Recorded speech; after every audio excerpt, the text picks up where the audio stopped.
so I will hit the record button. Yes, everyone will be able to see this later today. Okay, here we go. So what is Rookery Bay? Well, we are part of a national network of national estuarine research reserves around the country. So we are located right here on the Gulf of Mexico, and I'm going to show you another map in just a second. All of these sites around the US, including the Caribbean, Alaska, and Hawaii, all focus on education, research, and stewardship. Locally in Florida, we are part of DEP, that's the Florida Department of Environmental Protection, in the Office of Resilience and Coastal Protection. So you can see that DEP actually protects 4 million acres throughout the state of Florida. So here's a map of our actual reserve. We manage 110,000 acres, and this star right here is the Environmental Learning Center. So it is still closed due to the pandemic, but very exciting. We will be opening in May, so watch our website for more information. We manage everything inside of this yellow boundary here. We go around Marco Island, this way around Cape Romano, through the 10,000 islands, and border Everglades National Park right here at the stair-step boundary. So I have a team in the field today that's going to be joining you live from an iPad. And they are located on this map here where Shell Island Road is located. And they're going to be broadcasting right here from Unit 17. So I'm going to turn it over to my colleague Dita to introduce herself, give you a little bit of a quiz to get everybody warmed up, and then we're going to meet the team in the field. Okay, Dita. All right, good morning, everyone. My name is Dita Boyle. I'm an education specialist with Rookery Bay, and I am so excited that we are talking about fire today because it is really important here in Florida. So as Sarah said, the team is in Unit 17. We have multiple units in our reserve, and these are just the ones that are based around Shell Island Road. And in this next picture, I want you to guess how long ago this burn occurred, because the team today is located at this exact point, but just a little while afterwards. So please put your guess in the chat as soon as we go live. Remember this image, and then look where the team is and make a guess how many years ago you think this unit was burned, and just put your answer in the chat. I'm going to actually stop sharing my slides so the field cam image is bigger. So everyone take one last look at this land. And when I click stop share, everyone gets a little bit bigger. Our field cam is out at Unit 17. Isn't that so wild? So go ahead and write into the chat box how long ago you think that picture that we just showed you was compared to what you see now. And field cam, tell us who you are. Good morning, everyone. Welcome to our Fire on the Florida Landscape EDscursion. My name is Morgan. I'm an education specialist at Rookery Bay, and we are so lucky to be joined this morning by a very special guest, our own in-house wildland firefighter, Jared. He's going to tell us a little bit about himself and the work he does at the reserve. Hi, everyone. My name is Jared Franklin, and I'm a member of the stewardship team here at Rookery Bay. And we are responsible for managing all 110,000 acres of the reserve, from cultural resources to exotic plant management and even prescribed fire. So as mentioned before, we're here in Unit 17. The reserve is broken into a total of 45 management units. And Unit 17 was actually burned about 2 months ago. So all you see behind me is new growth, new regrowth. We're up here in the scrub, and the scrub plants love fire. That's awesome. So I know we had some guesses going on in the chat box. I hope you didn't think this was years worth of growth. It's only 2 months. Oh, mind blowing, Jared. That's so amazing. So you said we're up here in the upland scrub, and you said we're going to talk a little bit more about some plants that really depend on fire within this landscape. We're going to take a closer look at a few. Where are we going to start? Yeah. So let's start with talking about saw palmetto. So saw palmetto is a very common plant up here in the scrub. It's a palm tree, and it has quite a few adaptations to help it deal with fire. So salt palmetto has one growing tip at the end of its trunk. And if that growing tip gets hurt or destroyed, the plant itself dies. So salt palmettos have nice, big, long leaves. The fire burns the leaves, but the leaves keep the fire away from that growing tip. So the plant stays healthy as the fire moves through. And salt palmetto is actually one of the first plants to resprout following a fire. Very, very important up here in the scrub. And like I said, responds very well to fire. Next, let's look at a beak sedge. So we have a couple different species of sedges up here. They're kind of like a grass, but in a different family. So beak sedge is an herbaceous species that grows very close to the ground. And because it grows so close to the ground, it is dependent on fire to keep the canopy open. You see, if fire is excluded from an ecosystem for too long, the surrounding plants, the salt palmetto, the scrub oaks, grow on top of the sedge, and the sedge gets shaded out. So fire is necessary to keep herbaceous plants like this sedge happy and healthy. And the sedge responds very well to fire as well. The top of the plant, all the part above the ground, will get burned up, but after the fire passes, it'll come right back up from the roots. One other plant I'd like to talk to you about are our scrub oaks. We actually have 3 species of scrub oak. All of them are found in well-drained sandy soil, and they really are the main species up here in the scrub habitat.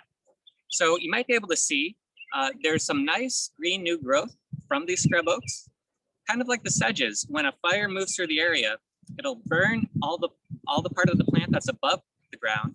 But as soon as the fire passes through, within a couple of weeks, the plant will start growing new stems, start growing new leaves. And a lot of times these leaves will be nice and green and healthy because of all the nutrients that have been released into the soil following the fire. All right, and I think, oh yes, thanks Morgan. One other plant are the pine trees, or slash pine trees, and they have several adaptations to deal with fire. The first is that, like the salt palmetto, they protect their growing tips by nice long leaves. And in the case of a pine tree, those leaves are needles. So those needles keep the fire away from the growing tips at the ends of the branches. Slash pines also have really thick bark, and that bark protects the inside of the plant from the fire. So it's very common after a fire to see pine trees that have really dark burned bark, but the tree itself is healthy, and that's because the bark insulates the core of the tree from the fire passing through.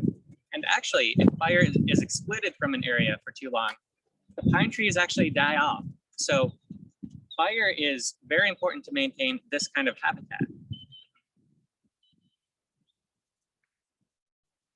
Awesome. So you just got a little view of our plant cam this morning.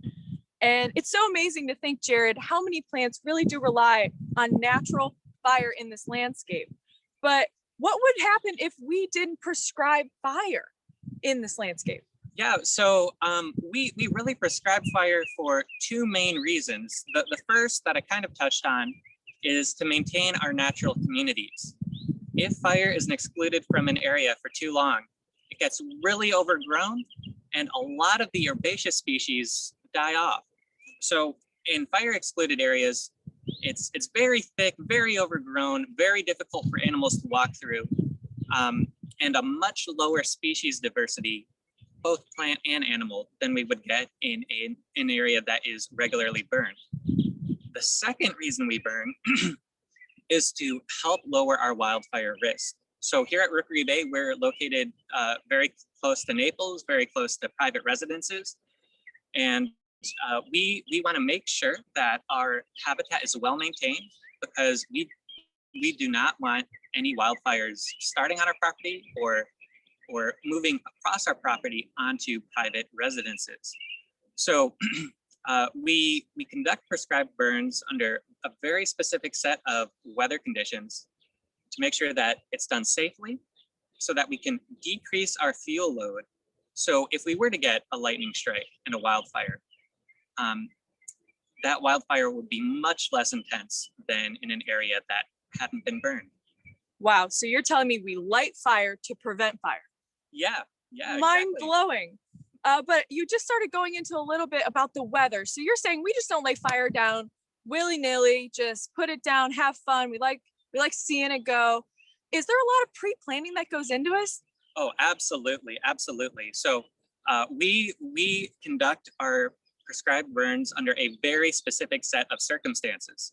We'll actually write up a prescription, just like you'd get from a doctor, a prescription for each burn unit that details what kind of wind direction we need, what kind of relative humidity we need, what kind of objectives we have in terms of reducing fuel load, our dispersion index, especially for smoke, because we don't want smoke hanging over any private residences.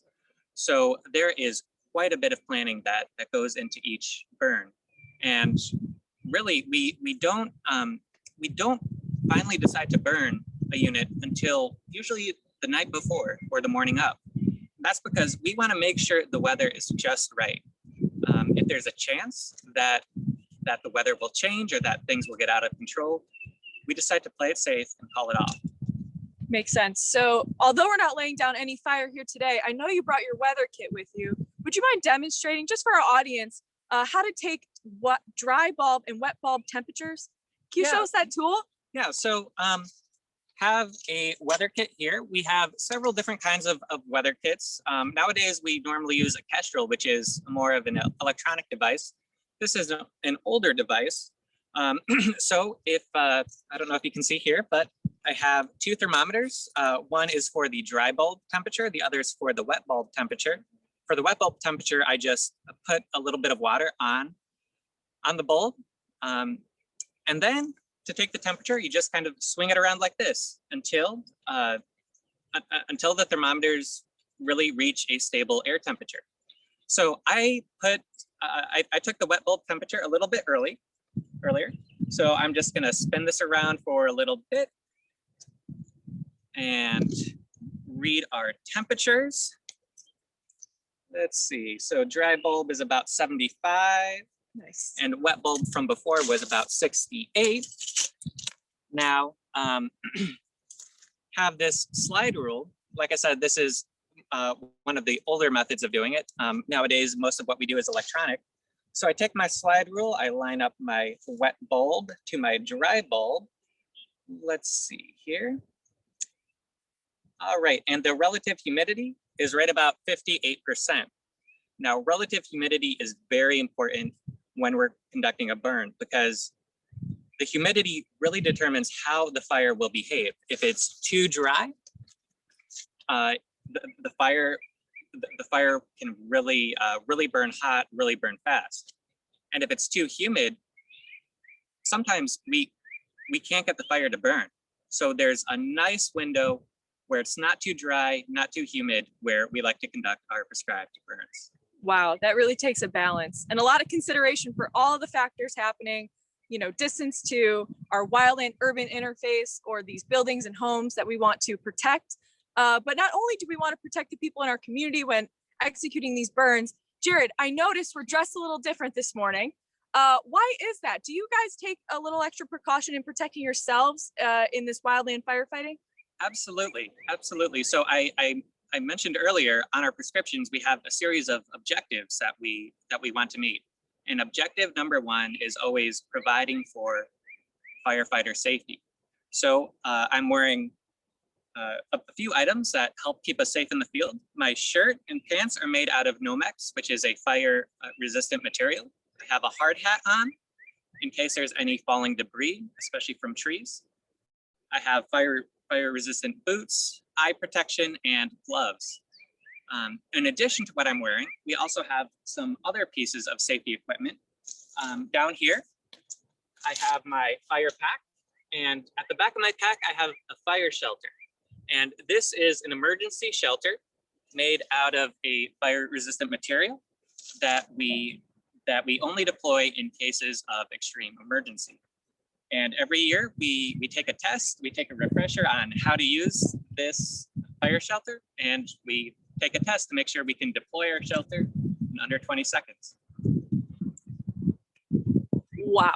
Okay, you better be quick with that fire shelter. 20 seconds doesn't seem like a long time. So in addition to your pack, what are some other tools of the trade that on the fire line would be really beneficial to have? Yeah, so I brought 2 tools out here with me. First one is this drip torch, and this is what we use to light off the fires. So normally in the drip torch, we have a mix of several fuels, and there's a wick here at the end. So normally what we do is we wet the wick with the fuel. We'll light the wick with a lighter, and then according to our firing plan, we will put fire on the ground at designated places or intervals. That's just done by leaning it over like that, and the fuel falls over the wick and onto the vegetation and should start fire on the ground. Wow. My second tool is a hand tool, in this case a rake, and we usually use these after the fire has passed through. So once the fire has passed through, we want to make sure that our fire lines are clear, that they're cool, and that there's no chance of any smoldering vegetation or burning vegetation. We want to make sure that none of that crosses over the fire line into an area that's not meant to be burned. So with these hand tools, we'll be walking along. We might notice some smoldering vegetation. We use this tool to just break apart the vegetation, break apart the soil. We'll wet it down with some water from one of our engines and put some dirt on top of it, make sure it's nice and cool. And that way it will remain inside our control lines. Awesome. So you mentioned just briefly that process of putting out the fire. So we walked through the preparation of the fire, how you're supposed to dress when you're on the fire. What is it called when you're ready to put it out and your objectives have been met? What is that called? Well, so the process of putting out the fire is called mop up. And that is mostly, as I said, done with our hand tools and engines. Awesome. That is so great. So you mentioned before we're at unit 17 out of 45 burn units within Rookery Bay. Are we close to another burn unit that was burned relatively close to now? Yeah. So actually right across our fire line over to my right is unit 20. And unit 20 was burned right about 2 years ago. And it has really grown up quite a bit. So within another year or two, it'll probably need to be burned again. Our uplands typically burn on a 3 to 5 year cycle naturally. Wow, so that's pretty good job security, huh, Jared?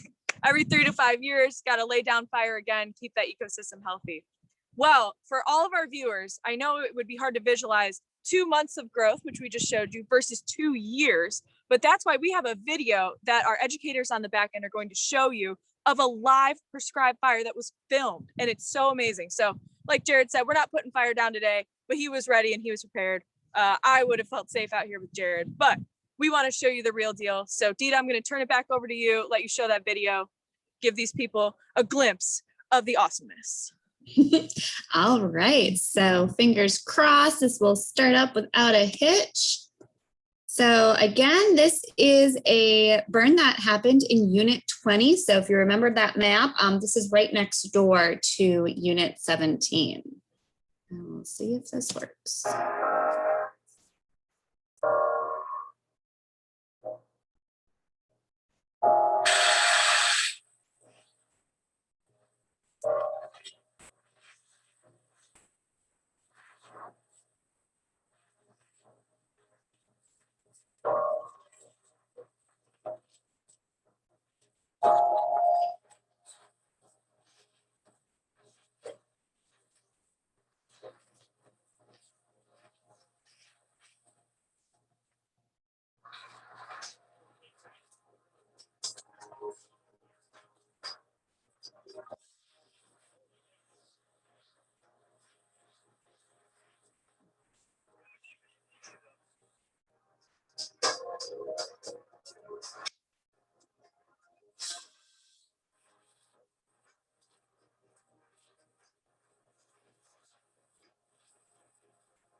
All right, and I apologize for that lack of sound. Sometimes it can be a little bit overwhelming hearing the crackling of the fire. So I'm going to put that video in the chat.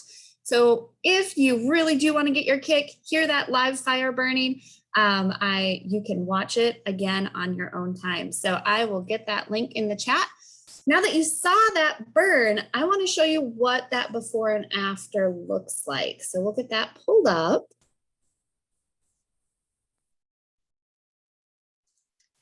Okay, here is unit 17 again, just of the duration of 2 months. We ready for the next picture? We are. That is unit 17. And remember, that's 2 months. And this is unit 20. And as Jared said, these pictures are about 2 years apart.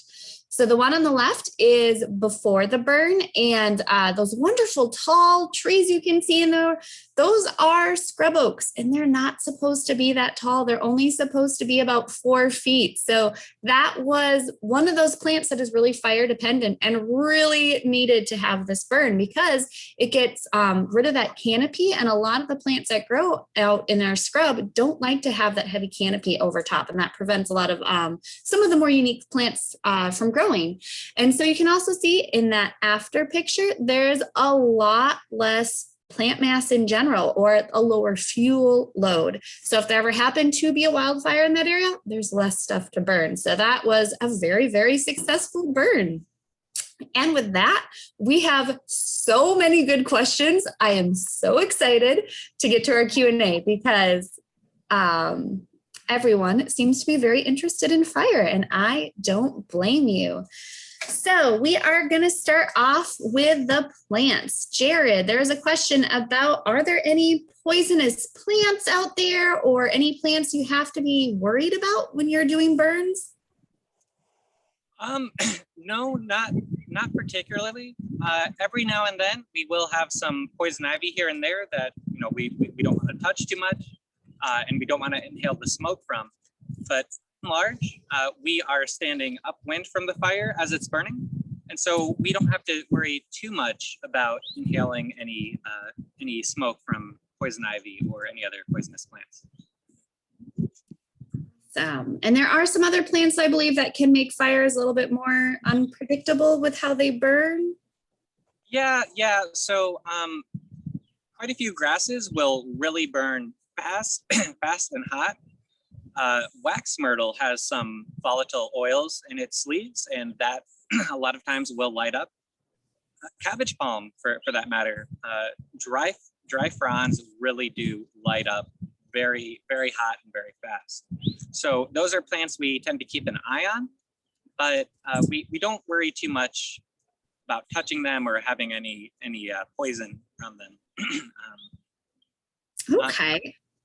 When you are doing these burns, those units look to be a variety of size, but I need a better sense of scale. How large of prescribed burns do you guys do at a time? You see all those images of the big forest fire, the wildfires out west. Are you doing hundreds of acres or? Yeah, so probably about 100, 150 acres, depending on the size of the unit and the type of habitat to be burned.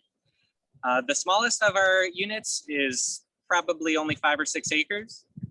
The larger units are several hundred acres, but most of that acreage is mangrove, which doesn't really burn. So I'd say on average, each unit has somewhere about 100, maybe 150 acres of burnable habitat. Okay. Has there ever been a chance what do you do if a fire gets out of control, a controlled burn or a prescribed burn? We actually have one place in each of our prescriptions where we go over contingency plans if the fire for some reason were to escape. And what we do in each situation is kind of dependent on the unit we're burning and the unit the fire for whatever reason, may escape to. Most of our units are surrounded by mangrove.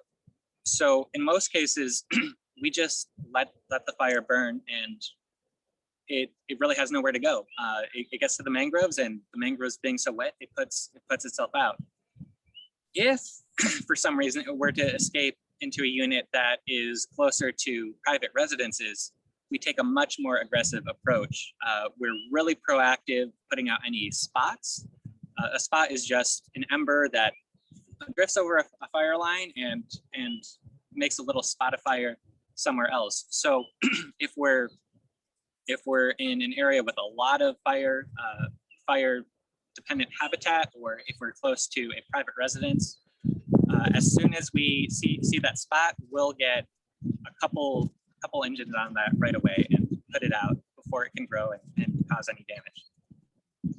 Okay, we do have a lot, so many questions. So with the animals, we saw in that video, that cute little deer, you mentioned them a little bit. How do fires react, or how do animals, excuse me, react to the fire? And have you ever had any mortality with the animals in fire? Let me think. Well, so a lot of our animals, with those animals being in Florida and having lived in Florida for a long time, they are used to fire, and in some cases they're dependent on fire for their habitat. So up here in the scrub, we have gopher tortoises, and gopher tortoises depend on that open habitat. Now, when there's a fire, the gopher tortoises just go to their burrows, they'll crawl down and wait for the fire to pass over. And quite a few other animals will follow the gopher tortoises down into their burrows, different species of frogs and lizards and snakes.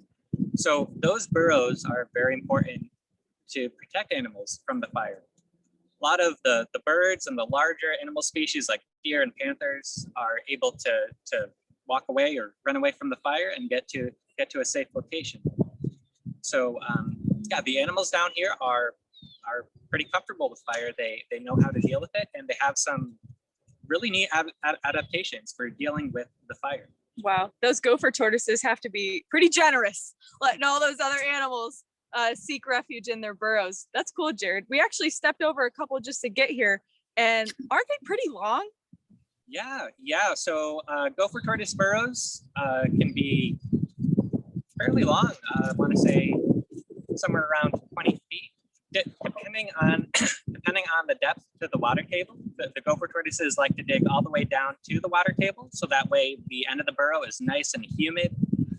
So yeah, gopher tortoise burrows can be quite long and can shelter quite a few species. Wow. I mean, at 20 feet, I could only imagine what could have snuck their way in there during a fire. That's so cool. And Morgan, if there was an injured animal, that maybe they did find on a burn, or if anyone found, where could they take that animal to is there a place you can take those animals to? Absolutely. So Rookery Bay doesn't do any sort of animal rehabilitation. Man, if we could add that to our tool belt, I bet we would. But we work really closely with the Conservancy of Southwest Florida, and they have a really robust wildlife hospital. And we do a lot of work with them. And if there was something that happened to an animal, not even necessarily on a prescribed burn, but if you come across one, they've got a great hotline number. You call them, you can work with them, and they can get that animal rehabilitated and returned back where it belongs. Whether it's in the scrub, mangrove forest, you name it. So we're really lucky to be so close by, but also have such a great relationship with them. Okay, awesome. And we're going to stick with the animal vein just a little bit longer before getting into the more, the nitty gritty. What happens, the nitty gritty with fires. With that smoke you mentioned, Jared, that a lot of thought goes into, how much smoke, where the smoke is going. Does that have any effect on birds or other wildlife? Or I know we don't like the smell. Yeah, not that I'm aware of. I really haven't seen any issues with the smoke in terms of animals. Probably the only case I can think of is as the fire is burning, the smoke rises, and with that, there's a lot of convection currents because the air is warm. And actually, quite a few birds will ride those convection where the smoke is. Birds like black vultures, turkey vultures, and especially swallow-tailed kites. It makes it easier to fly, and birds like the kites really like picking off any insects that might be rising up in the smoke and in those convection currents. Okay, that is amazing. I actually didn't know that the birds would use it more of a lift off and they wouldn't try to escape it. That's so fun. All right, I said we're going to get into some nitty gritty. So there is a lot of interest, Jared, in if you have ever used your fire shelter and what are some situations where that fire shelter might not work the way it's supposed to. Right, so as far as I'm aware, we have never had to deploy our fire shelters here at Rookery Bay. If we were to deploy our fire shelters, there would be quite a bit of work to do afterwards in terms of putting together a report on why the shelters were deployed and how and what the situations were and how it can be prevented in the future. So the fire shelters are pretty much like a sleeping bag, more or less, and and you kind of crawl into the bag and put the bag firmly around the soil, around the ground, and that should allow the fire to pass over you. So if there are any issues with the bag not being able to form a seal around the soil, if there's maybe vegetation or rocks or something that makes the soil a bit more uneven, that might compromise the fire shelter to some degree or another. But as before, it is a very, very, very rare occurrence for us to have to deploy those shelters. And I'm guessing that's like any of your other tools where you check it and make sure it's in working condition, just in case. Yep. We check it at the beginning of each season and then every couple of weeks throughout our fire season to make sure that they're in good shape. And if for some reason they're torn or worn, we want to go ahead and get replacements because safety equipment is not something that we want to play around with. I have a question, Jared. Yeah. So you said it's a really rare occurrence that you would have to deploy your fire shelter. That it would have to be some crazy fire behavior. Mm-hmm. But can you choose someday if you didn't want to carry it with you to say, hey, gosh, my back hurts. I don't want to carry my fire shelter. Is that an option? No, that is not an option. No.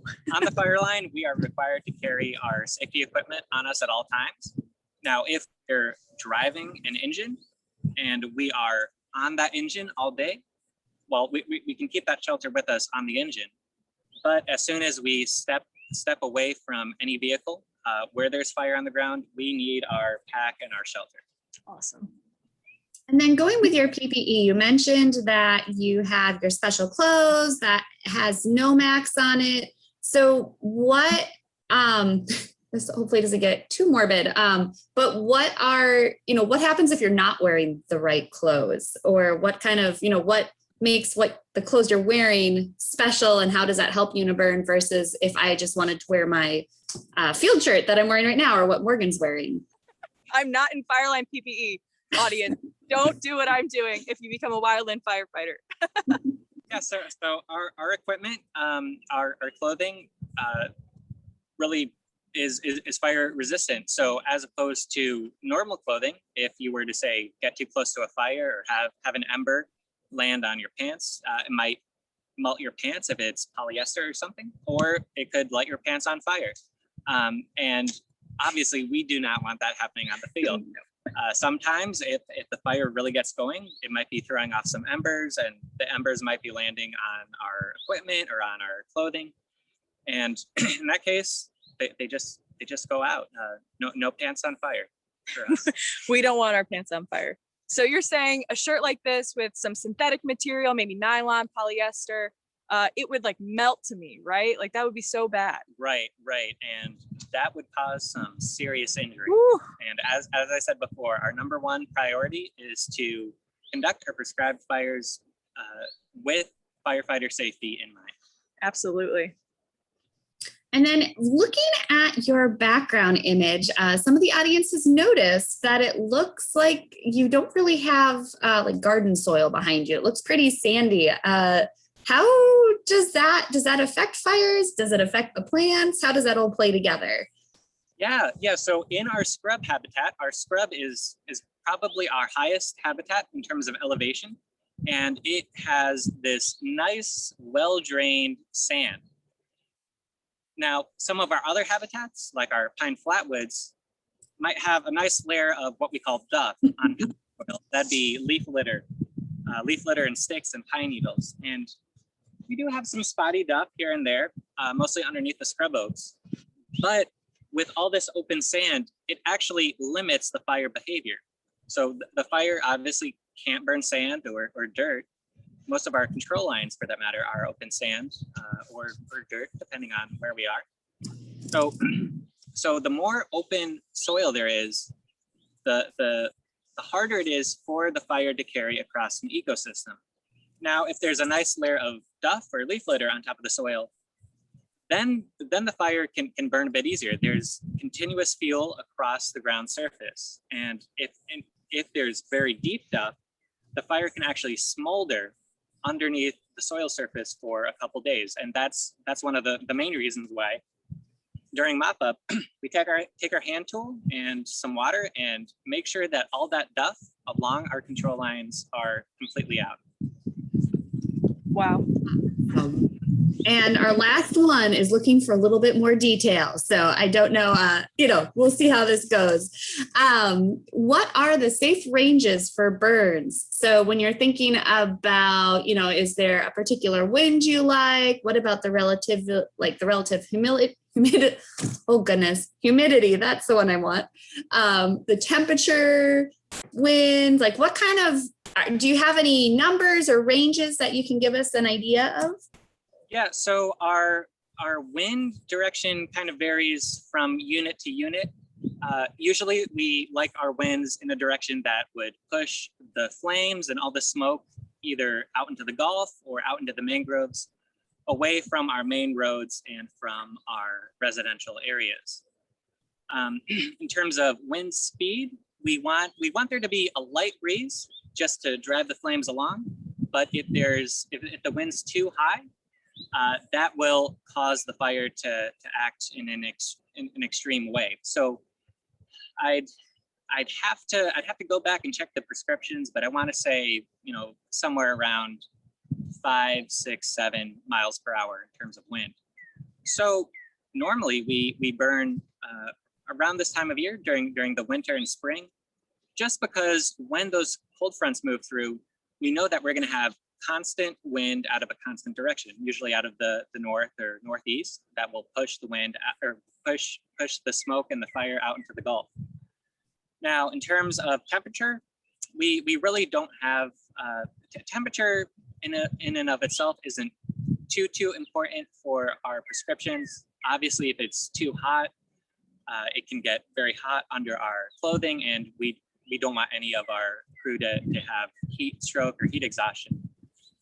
But other than that, the temperature in and of itself isn't a super big factor that goes into writing our prescription. Relative humidity, on the other hand, is very, very important. So during the summer, when we're up around 70, 80% humidity, it can be hard to get a fire to carry. On the other hand, if it's very dry, especially toward the end of the dry season and the humidity is much lower, then the fire can really burn hot, really burn fast, and we don't want that. So I think on the past couple burns we've been on, the relative humidity has been probably around 50, 55%, which for Florida is pretty low. Out west, where it's much drier, they'll burn under a different set of conditions. Wow. Okay, and we have one final question. Do you know when the next burn will be, or what the next target area is for the reserve? Well, so we don't know exactly when. Like I said before, a lot of times we don't get authorization to burn until the morning of, just based on the weather conditions. So we have a couple units in mind that we would like to burn, especially up toward the northern part of the reserve. But if and when we burn is going to depend. It's going to depend on the weather, honestly, the weather and on how much equipment we can get during that day. So we'll see how it goes. We're getting toward the tail end of our burning season. We have gotten some rain recently, which is good. We don't want things to dry up too much.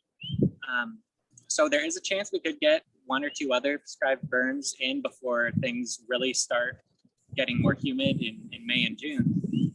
But where exactly and when exactly, it's kind of up in the air. But chances are somewhere in the northern part of the reserve. We'll see. Awesome. And Jared, I know you know this, but for our audience, your own education team here at Rookery Bay will be on a fire line near you very soon. We just got trained up. I didn't wear my PPE yet because Jared is the star of our show, but man, I can't wait to get on the line, prescribe some fire, keep this ecosystem healthy. And we want to thank Jared for all of his expertise from the field today, giving us the full garb, bringing all of his tools out here. And we hope that your next burn goes really well and you stay safe. So we're going to sign off from the field.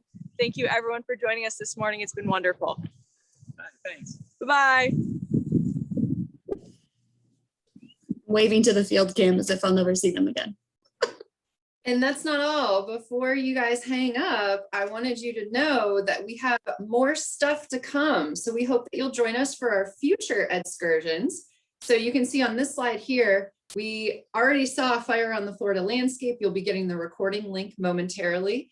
We hope you'll join us on May 14th for Finding Fish, as well as May 28th for our plants and animals in the native biodiversity of the reserve.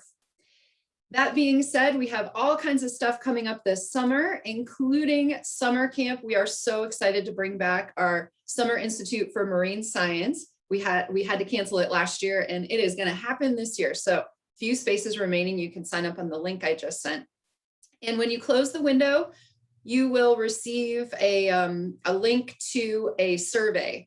We hope you enjoyed your time today and we would love to hear your feedback so that we can improve these. We've been doing virtual programming for almost a year and there's always room to get better. So let us know how we did, where you're located, how many people you're watching with, all those bean counting questions to help us out. So we really appreciate you joining today. And again, this recording will be available on our website at 10 a.m. and that's Eastern. So we'll see you all next time. Thanks for joining.